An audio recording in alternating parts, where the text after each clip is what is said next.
Energy ng nagpapanik. We have here the strength energy.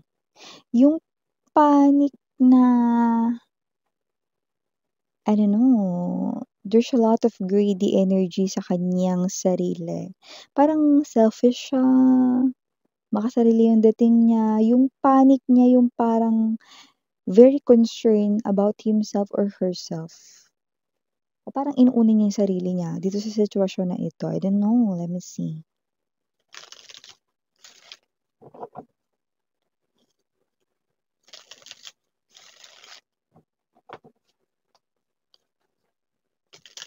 Whoever this energy is, this is someone afraid na masaktan or natatakot na masaktan. May energy ng pagpapanik, pero ba't ganun? Yung energy na ating nabavibe ay greediness or selfishness, which is, we do all know, negative na mga ano yun, diba? Pag-uugali, right?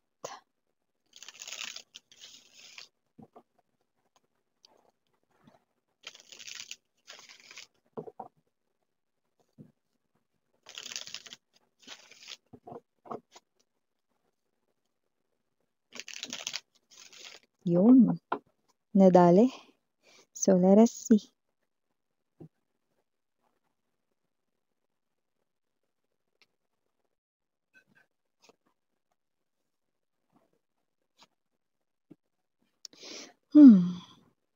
Alam niyo new love 'to, eh, 'no? May new love ritong paparating sa inyo mga babes. Yung iba nga ka-connect niyo na, kausap niyo na, 'no? May lumilipad na ng mga mensahe rito, 'no? Okay, pabalik-balik ng mga mensahe. So, definitely kausap niyo na 'to, ka-connect na ito ng iba sa inyo. Pero yung iba, 'no, puwedeng ito ay parating pa lang, 'no?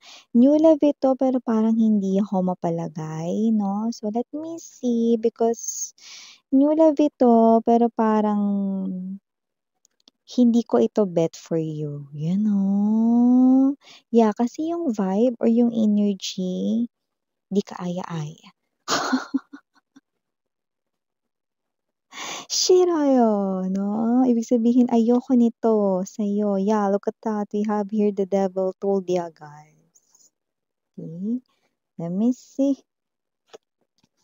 Kasi gusto ko rin malaman bakit ayaw ko nito para sa inyo, 'no? I wanna know the reasons, okay. Here, the Knight of Cups dito na tinataglay niyang energy together with the Devil as the top energy, 'no? This person here is someone, 'no, na, gusto niya yung atensyon na nakukuha niya rin, 'no, sa ibang mga tao. This person here is someone who's flirty, okay? In other words, malandutay. Malandi, mabilis na mapukaw ang kanyang atensyon, 'no, ng iba, pero siya ang lumalabas na new love mo. What about the moon? Yappari. Ibig sabihin sa Japanese, mga babes, 'no? I knew it. Sinasabi ko na nga ba. Kaya naman pala, this person here is not just acting kagaya ng binanggit ko kanina, but we've got here the King of Swords in reverse. There's about this tactic here, 'no, kung saan parang gusto niya, 'no, kahit na anong mangyari, magwagi siya rito, sumakses ito. Ano ba yon? Let me see. See, look at that here. This is risky pero parang sanay na siya. Parang sanay na. Bottom of the deck, we have the Four of Cups, Six of Swords.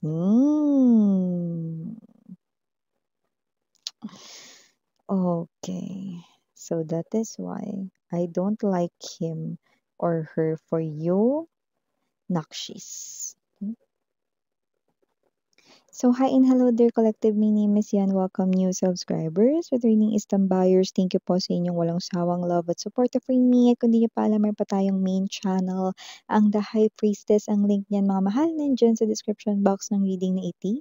Kaya if interested, i-click lamang yung link dyan. And bukod sa collective readings araw-araw, meron din tayong reading per zodiac sign weekly, and we also have monthly readings for each zodiac sign. So if interested, pwede rin kayo tumambay here and there, magpalipat-lipat kayo here and there, go! Okay, and syempre wala tayong gender dito, babae, lalaki, LGBT, lahat ay welcome. Pwede rin pong i-switch ang mga roles dahil possible talaga magkapalit-palit po yarn kasi general reading ito. And at the end of the day, lahat ay may free will na free mong gamitin anytime, anywhere. And yes, timeless tayo dito, pwedeng nangyari na sa iba nangyayari na, which is yes, heavily, and mas heavily na posibleng mangyayari pa lang. Kaya naman, maaaring gusto mong malaman ano ba ito para ikaw ay makapaghanda, no, at para makita mo rin, no, kung anong pwede mong gawin sa sitwasyong ito kapagka nangyari na. Okay? So, lumalabas mga bibs, may new love dito pero parang hindi ko talaga gusto yung kanyang energy umpisa pa lang. Kagaya ng nakita ninyo, dalawa pa lang yung cards na nilalapag natin kanina, no? Pero, itong energy na to, hindi ko na bet for you. Okay, dahil let me just get straight to the point, sweethearts. No, this person here, yes, interested siya sa'yo. Yes, ikaw yung tipo niyang babae or tipo niyang lalaki rito. Yes, okay. Yung sa behavior mo and even sa physical mong appearance, no, type ka niya rito, no. But, this person here, no, nakikita ko dito na itong new love mo na ito, no, medyo sigurista siya. Naninigurado ito, no, wala tayong gender dito, babae, lalaki, LGBT, no, what, Miss Yan? What do you mean sa naninigurado? Sigurado na siya sa akin, no? Alam mo, excuse me, kung sigurado na itong tao na 'to, tignan mo 'no, pinasasabik niya pa ako rito kasi ayaw niyang sabihin ko 'to sa inyo kasi yung iba kausap niyo na 'to, nag-e-enjoy na kayong kausap niyo na 'to, 'no, but my throat chakra is reacting right now 'no, so ayaw niyang i-reveal ko sa inyo yung truth na ito 'no, na ano, Miss Yan 'no, na kung sakaling hindi mo siya sagutin, meron siyang reserba pa din, yun oh. See? Ego. Kung sino man 'tong energy na 'to, devil nga ang datingan. Dahil itong tao na 'to 'no, ay naninigurado 'no, na yes 'no, ikaw nga ang kanyang tipo rito 'no, pero meron pa siya ritong isa rin na type 'no, at nakikita natin dito mga babes 'no, na kung sakali daw na walang success sa inyo, na hindi niya rito niyo siya sagutin or hindi maging kayo or hindi rito dumating yung time 'no na, paunlakan niyo siya sa inyong heart 'no. Meron siya ritong tactic 'no. Ang tactic niya kasi ito ay King of Swords in reverse, ang tactic niya hindi maganda 'no, halatang ito ay galawan ng mga ano, eh, ito yung mga galawan ng takot mag-isa pero gayunpaman ito ay malaking lihim niya rito. This is a big secret, look at that. See? Look at the panther right in here, no? So, tingnan mo, yung reflection niya sa water, ang laki. So, this is a big secret, no? Na tinatago niya or nililihim niya rito sa inyo na meron pa siyang reserba kung sakaling umatras ka or hindi kayo magkatuluyan dito. So, nakikita natin mga babes kung sino man tong energy na to, no? Nakikita natin dito na may plano siya pero yung plano niya hindi maganda. So in other words, bukod rito 'no, sa kanya rito 'no, na mga pagbibigay ng oras, atensyon sa inyo, meron din siya ritong palihim na isa pang kinakausap 'no. So ibig sabihin, dalawa yung binibigay niya rito ng efforts 'no. So parang ginagawa niya rin akong options, Miss Yan. Yes! Ginagawa ka niyang options, that's why hindi ang ganitong klase 'no, ng energy ang deserve ka. Kasi nakikita natin dito na kung sino man 'tong energy na 'to, this person here is naghahanap ng reserba or naghahanda ng reserba, okay, kung sakali man na hindi hindi mo siya rito pansinin or hindi mo siya sagutin or sakali man na mag-break kayo, meron na agad siyang lalandingan. Taray, parang helicopter lang. Yes, kasing bilis ng airplane, helicopter, jet plane mga bibs 'no, ang nakikita kong galawan ng taong ito. Kasi mantakin mo, if ever man na mag-break kayo, meron na rin siya agad na pupuntahan. In other words, meron na agad siyang magiging ka-in relationship kasi nga naman, two-timer siya. This person right in here 'no, yes 'no, mas malupit pa siya sa timer ng rice cooker niyo. Kaya nakikita natin dito na kung sino man 'tong energy na ito definitely ayaw niya dito, takot siyang mag-isa and at the same time, the full energy. This person right in here 'no, gusto niya rito panalo siya, happy siya 'no, at, feeling wagi 'no. Ayaw niya dito yung energy 'no na lugi siya or natatalo siya. So definitely kung sino man 'to 'no, maduga siya because this is literally the Fool 'no. Ibig sabihin this person here 'no is parang ano 'to, joke-joke time lang ba 'to? Pero yun nga, may energy talaga siya ritong interesado siya sa inyo, pero ba't gano'n, interesado rin siya sa iba. So definitely, nagbibigay siya rito 'no, ng halos pantay na pagbibigay ng atensyon, at may ka-connect din siya 'no, ikaw at ang isa pa 'no, na type din niya. Nakakaloka 'no? Pero yun ang hindi mo alam na big secret, secret? Big secret nitong person na 'to, yes, I know 'no, na ngayon mga babes 'no, ay mukhang hindi mo ito namamalayan dahil nga naman tuloy-tuloy ang inyong palitan rito ng conversations.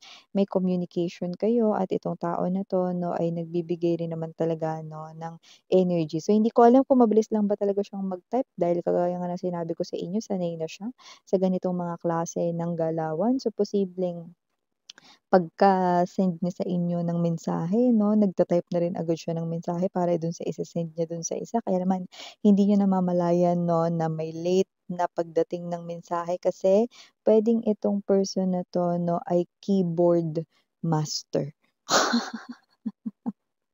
Mabilis na kami 'no. "Hi babe, kumain ka na ba?" 'No, ta's meron din siyang ka-chat na iba, eh, 'no. So, I do see that whoever this person here wala ka talaga ritong kamalay-malay or kaalam-alam na may isa pa siya ritong ka-connect 'no at may reserba 'no. So, alam mo bagay na bagay sa kanya rito 'no, I don't know, nakalimutan ko kung sinong kumanta nun pero yung sana dalawa ang puso ko. Alam mo ba, yung kanta na yun, mga mahal 'no, I don't like that song kasi kahit dalawa yung puso mo, isa lang naman yung katawan mo, eh. Buti kung magkaibang tao ka, 'di ba? Dapat sana dalawa ang puso at katawan ko, hindi na sana nililito, 'di ba? So, dalawa puso mo, ano ka, abnormal ka ba? Sana dalawa yung puso mo, dalawa rin yung katawan mo para 'di ba, puwede siyang pumunta sa'yo, puwede rin siya pumunta dun sa isa, 'di ba?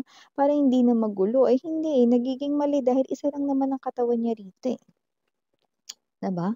Sino man 'tong energy na 'to literal na fool 'no? This person here is literal na crazy, okey? So yes, I'm saying yes dahil totoo naman 'yun 'no, na talagang interesado siya sa'yo 'no, that's inside his or her energy. Pero kasi yung pagka-interesado niya sa'yo hindi ko alam kung paano niya 'to ginagawa dahil nga sabi ko sa inyo sanay na siya 'no, 50% na nagpapakita siya ng ganito sa'yo, pero 50% din na nagpapakita siya ng gano'n din, like the same 'no? Parehas lang 'no, yung atensyong binibigay niya rito, efforts niya gano'n din 'no. So, definitely reserba nga, ano. Pagka nagkagulo kayo or pagka hindi kayo naging okey or 'pag hindi mo siya sinagot 'no, for others of you, okey, may tatawiran siya rito 'no, na isang relationship. Which is ka-connect niya na 'yan, nung ka-connect ka niya. Kilalanin niyong mabuti mga mahal ang inyong nakakasalamuha lalo na kung yan ay isang bagong tao, 'no? Lalo na sa panahon ngayon mga babes 'no, hindi tayo puwedeng magtiwala lang ng basta-basta, lalo na kung ang ipagkakatiwala natin ay walang iba kundi ang ating puso. So, bago niyo pa ipagkatiwala ang buong sarili niyo sa kanya, kilalanin niyo muna siyang mabuti. Kagaya nito, okey? kayong kaalam-alam dito pero meron pa pala siya ritong ibang kausap, may iba pala siya ritong katawagan 'no. May iba pang nagsasabi sa kanya rito ng I love you, 'di ba? Or I miss you, hindi lang pala kayo. So, yeah, better 'no, know someone yung as in kasing lalim ng ocean 'no, na kilalanin niyo muna ang inyo ritong mga bagong nami-meet, okey? Kasi not everybody is being true, okey, when it comes to love, especially nowadays, okey?